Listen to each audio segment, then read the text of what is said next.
How to start British poetry. इतने सारे poets हैं, इतने सारे पोएम्स हैं, कहाँ से पढ़ना है, क्या पढ़ना है। अगर ये सब सोच सोच के आपके ब्रेन की सिचुएशंस भी कुछ ऐसी हो गई हैं, अरे मुझे चक्कर आने लग गया अब। Then welcome to Bookenia. Our today's topic is how to start studying MEG1 British Poetry in a correct way. अगर आपने इग्नू MA इंग्लिश लिटरेचर में एडमिशन ले लिया है और उसके जस्ट बाद MEG1 पढ़ना स्टार्ट कर रहे हैं, या आप एग्जाम से कुछ टाइम पहले पढ़ना स्टार्ट कर रहे हैं, in both the cases this video is going to be the most helpful video for you. So now first let's see what is MEG1 British Poetry. IGNOU MEG that is MA English का जो पहला module है उसमें British poetry included है and ये एक optional paper है. It covers all the important poets of British literature starting from the medieval era up to the modernist era. Now let's take a quick overview of this subject. ये total 10 blocks में divided है और हर एक block एक specific era को denote करता है. हर era के अपने कुछ इम्पोर्टेंट पोएट्स हैं who wrote during that time. इन्हीं पोएट्स और इनकी पोएम्स को आपको इस सब्जेक्ट में कवर करना है. हमारा जो सबसे पहला ब्लॉक है वो है मेडिवियल एज, जहाँ से British poetry that is English language poetry की स्टार्ट हुई थी. इसके जो मेन पोएट हैं वो हैं Geoffrey Chaucer. We also know him as the father of English literature, क्योंकि जो सबसे पहली पोएम completely इंग्लिश लैंग्वेज में लिखी गई वो इन्होंने ही लिखी थी.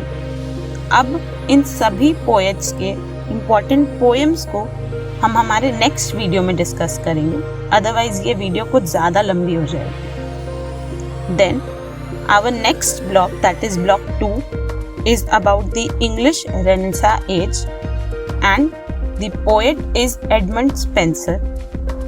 यहाँ आप एक चीज़ नोट कर लीजिए कि हमारे पहले block that is Geoffrey Chaucer and दूसरे block that is Edmund Spenser को इग्नू MEG1 एग्जाम के लिए बहुत इम्पॉर्टेंट कंसिडर करता है एंड मिनिमम 1 क्वेश्चन इन दो पोएट से हर एग्जाम में पूछा ही जाता है. Then, in our next block, we have the metaphysical age poets, जिनमें 3 मेन पोएट्स आपको कवर करने हैं, Andrew marvel, George Herbert and John Donne. इनकी भी पोएम्स काफ़ी इम्पोर्टेंस रखती है आपके टर्म एंड एग्जामिनेशन के लिए. After this we have John Milton from the renaissance age and renaissance English literature के लिए काफ़ी इम्पॉर्टेंट टाइम रहा था, जिनमें से जॉन मिल्टन की पोएम्स को बहुत ही ज़्यादा इम्पॉर्टेंट माना गया था. When you will start reading it तब आपको समझ में आएगा कि इनकी क्या रेलेवेंस रही थी उस एज में. इनके बाद आते हैं हमारे satirical poets from the neo classical age that is block 5 of Alexander Pope and John Dryden. इनकी पोएट्री अपने टाइम में इनके सैटारिकल स्टाइल के लिए काफ़ी ज़्यादा फेमस थी और आज भी लोग इनके स्टाइल को काफ़ी पसंद करते हैं और पोएम्स को पढ़ते हैं. इसके बाद आया हमारा romantic age in the British poetry, जिनके 3 मेन पोएट्स इस सब्जेक्ट में आपको कवर करने हैं. The first is William Wordsworth, then we have William Blake and the next is Samuel Taylor Coleridge. अब ब्लॉक 6 के बाद है हमारे ब्लॉक 7, जिनमें रोमांटिक पोएट्री की सेकेंड जनरेशन कंटिन्यू हुई और इसे कंटिन्यू किया 2 मेन पोएट्स ने that is PB Shelley and John Keats, जिनकी काफ़ी सारी पोएम्स हैं जो romantic poetry, that is poetry written to the nature पे बेस्ड है। इसके बाद होता है हमारा ब्रिटिश लिटरेचर का one of the most important age, that is the Victorian age, जिनमें पोएट्री काफ़ी सारी लिखी गई और आपको जो पोएट्रीज कवर करनी है वो 3 मेन पोएट्स हैं इस सब्जेक्ट में, that is Robert Browning, Oscar Wilde and Georgina Rossetti की। इन सभी एजेस के बाद हमारा modernist age of British poetry start हुआ, जिनमें 2 मेन पोएट्स आए, टी.एस. Eliot and W.B. येट्स। इन दोनों की ही काफ़ी सारी पोएम्स हैं और काफ़ी लेंदी पोएम्स भी हैं जो इस सब्जेक्ट में कवर करनी है आपको। अब मॉडर्निस्ट एज ख़त्म होने के बाद जो हमारा ब्लॉक 10 है उसमें आया हमारा पोस्ट मॉडर्निस्ट एज, जिनके 3 मेन पोएट्स हुए, Philip Larkins, Sylvia Plath and Dylan Thomas. अब देखते हैं कि इग्नू हमें ब्रिटिश पोएट्री पढ़ने के लिए क्या क्या मेन सोर्सेज प्रोवाइड करता है। तो हमारा सबसे पहला जो सोर्स है वो है physical text book provided by IGNOU. अब इन टेक्स्ट बुक को ऑर्डर करने के लिए आपको आपके एडमिशन फीस के साथ कुछ एक्स्ट्रा अमाउंट पे करनी होती है। Then after the last closing date of the admission, उसके बाद ये बुक्स आपके घर पर थ्रू पोस्ट डिलीवर हो जाती हैं and it takes around 1 to 2 months period for this book to be delivered to you. अब इस बुक्स की लैंग्वेज को समझने के लिए आपको थोड़ा टाइम चाहिए होता है, then you can become comfortable with this book. The next source that IGNOU provides are the online resources that are majorly of 2 types.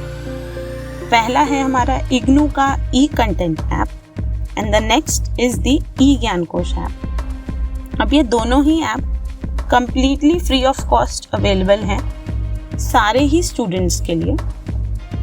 इनमें जो मेनली कंटेंट कवर्ड है वो है PDF version of the physical text book और ये आपको play store पे download के लिए इजीली मिल जाएंगे। नाउ लेट्स सी कि क्या मेन स्टेप्स हैं जिनमें आप ब्रिटिश पोएट्री सब्जेक्ट को एक करेक्ट ऑर्डर में पढ़ना स्टार्ट कर सकते हैं। तो सबसे पहला स्टेप है go through the syllabus, not just for this subject. किसी भी सब्जेक्ट को स्टार्ट करने के लिए आपको सिलेबस पता होना चाहिए, क्योंकि literature has a huge scope and it's infinite. तो जब आप सिलेबस पढ़ते हैं तो आपको समझ में आता है कि आपके जो सब्जेक्ट है उसमें कितना पार्ट्स, कितना कवर्ड है, क्या इम्पोर्टेंट है, और आपको मेन टॉपिक्स का भी आइडिया हो जाता है आपको किन किन से पोएट्स को पढ़ना है और क्या क्या पोएम्स पढ़ने हैं। इसका आइडिया आपको सिलेबस के थ्रू जाने पर ही पता चलता है।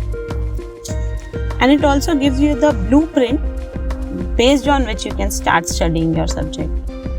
अगर आपने सिलेबस डाउनलोड कर लिया है तो you can go through it. अगर नहीं किया है तो मैं सिलेबस की डाउनलोड लिंक आपको डिस्क्रिप्शन बटन में दे दूंगी below. You can just download it from there, just browse it, just go through it.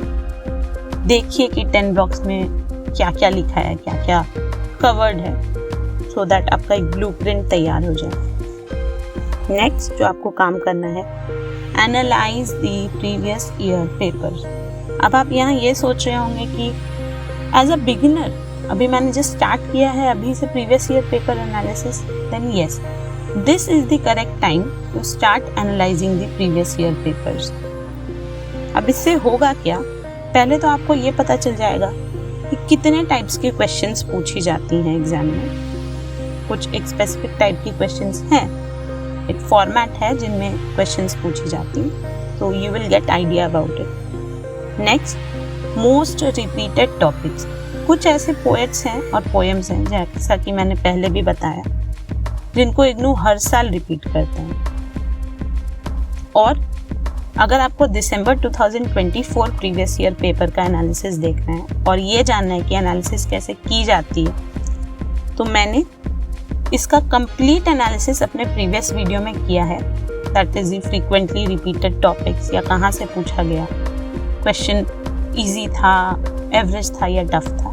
You can just check out my previous video, आपको समझ में आ जाएगा कि एनालिसिस करने का एक करेक्ट तरीका क्या हो सकता है, तो you can check that out.